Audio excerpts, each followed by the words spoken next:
வாக்தேவி ஜோதிடாலய நேயர்களுக்கு வணக்கம். அன்பார்ந்த நேயர்களே, நாம் இப்பொழுது பார்க்க போகிறது கோள்களின் முதல்வன் சூரியன்.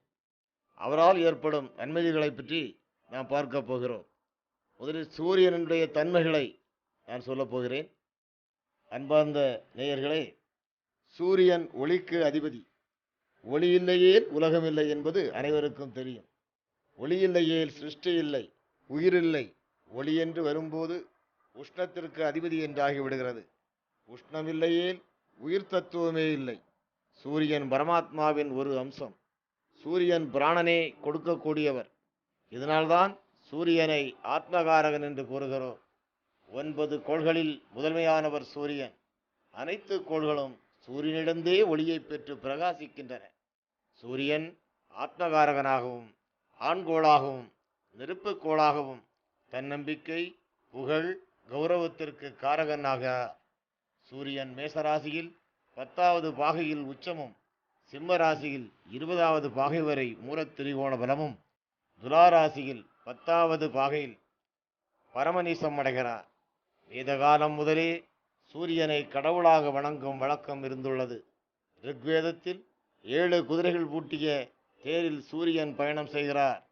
வேதங்கள் குறிப்பிடும் தெய்வங்களில் சூரியன் முதன்மையானவர் ஆவார். சூரியனின் வெப்பமும் ஒளியுமே அனைத்து உயிரினங்களையும் பிறக்க வைப்பதும் உயிர் வாழவும் வைக்கிறது. எனவேதான் சூரியனே பிரம்மன் என்று மார்க்கண்டேய புராணம் கூறுகிறது. சனி, ஸ்தபதி, அஸ்வினி குமாரர்கள் இவர்களெல்லாம் சூரியனுடைய பிள்ளைகளே. சூரியனுடைய தேவதை சிவபெருமானாவார். அதிதேவதை நெருப்பு, பிரத்யதி தேவதை ருத்ரன் என்று அறியப்படுகிறது. அன்பார்ந்த நேயர்களே, சூரியனுடைய நன்மைகளை பற்றி சொல்லப் போகிறேன். சூரியன் உச்சமாக இருக்கும்போது இராஜாங்க பதவிகள் தானே தேடி வரும். அரசாங்கம், அதிகாரம் ஆகியவற்றிற்கும் சூரியனே பொறுப்பு.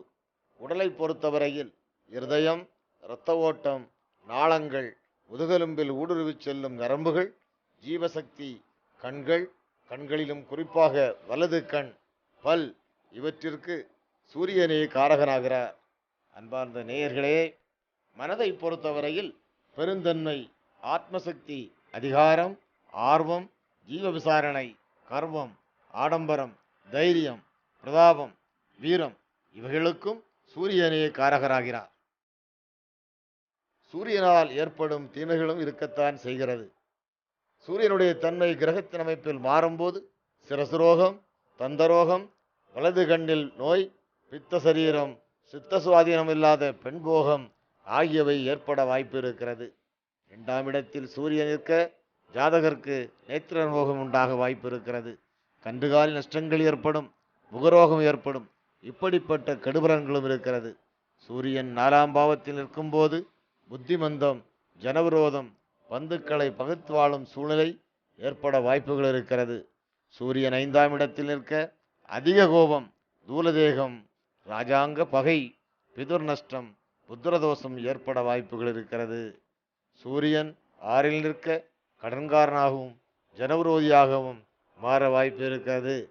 சூரியன் 7இல் இருக்கும்போது பெண்ணாசை பிடித்து ஏசியுடன் கலந்திருக்கும் சூழ்நிலைகள் ஏற்படும். மேற்கூறிய அமைப்பு எல்லாம் மற்ற கிரகங்களுடைய பார்வையை பொறுத்து அமையும். 8இல் சூரியன் நிற்க தனநஷ்டம், அக்னி பயம், ஆயுள் முடியும் சூழ்நிலை ஏற்பட வாய்ப்பு இருக்கிறது. சூரியன் 12ஆம் இடத்தில் ஏற பொருள் விரயம், தொழில் நஷ்டம், பிதுர் நஷ்டம் ஏற்பட வாய்ப்புகள் இருக்கிறது. ஆனால் இப்படிப்பட்ட கெடுபலன்கள் எல்லாம் சுபகிரகங்கள் நோக்கினால் மேற்கூறிய கெடுபலன்கள் குறைய வாய்ப்பு உண்டு. உதாரணமாக, குரு பார்த்தால் கோடி நன்மை என்ற பழமொழியை நாம் அறிந்திருக்கிறோம். சூரியனை பற்றி இன்னும் நாம் நிறைய அறிய வேண்டியிருக்கிறது. அந்த தொகுப்பை நாம் இந்த நேயருடைய விருப்பத்தின் பேரில் பகுதி 2இல் காண்போம்.